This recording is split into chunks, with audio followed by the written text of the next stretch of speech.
Bienvenue dans cette nouvelle vidéo de Lexical Info. Mali, quel avenir pour l'accord d'Alger? N'oubliez pas de vous abonner juste en bas de cette vidéo.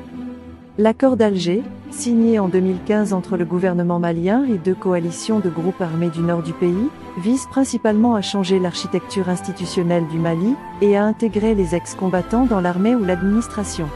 Cet accord prévoyait également de les aider à s'insérer socialement et économiquement. Il s'est avéré que depuis sa signature, la mise en œuvre de l'accord d'Alger a connu plusieurs embûches jusqu'au coup d'État de 2020, qui a renversé le régime de feu Ibrahim Boubacar Keïta.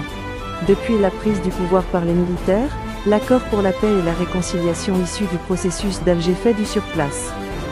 Certains de nos interlocuteurs estiment que l'accord est mort parce qu'il portait en lui les germes de l'émiettement et de la division du Mali.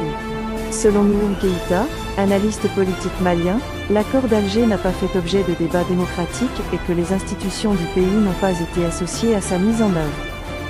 Mali, quel avenir pour l'accord d'Alger? Dr Diemba Moussa Konaté, Bamako, correspondance.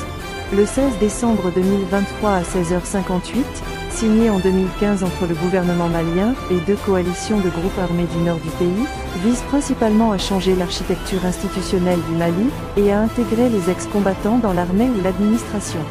Cet accord prévoyait également de les aider à s'insérer socialement et économiquement. Il s'est avéré que depuis sa signature, la mise en œuvre de l'accord d'Alger a connu plusieurs embûches jusqu'au coup d'État de 2020, qui a renversé le régime de feu Ibrahim Boubacar Keïta. Depuis la prise du pouvoir par les militaires, l'accord pour la paix et la réconciliation issu du processus d'Alger fait du surplace.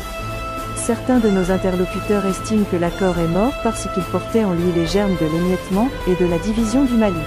Selon Nouhoum Keïta, analyste politique malien, l'accord d'Alger n'a pas fait objet de débats démocratiques et que les institutions du pays n'ont pas été associées à sa mise en œuvre. Il estime que malgré la signature de cet accord, la situation sécuritaire du pays ne s'est pas améliorée, de même que les conditions de vie des populations. La stabilité de l'État n'a pas, non plus, été effective. Nouhoum Togo dira que l'accord prévoyait la régionalisation, une idée qui visait à diviser le Mali et donnait beaucoup d'avantages. Merci pour votre aimable attention et n'oubliez pas d'activer la cloche de notification pour recevoir les prochaines informations. Merci.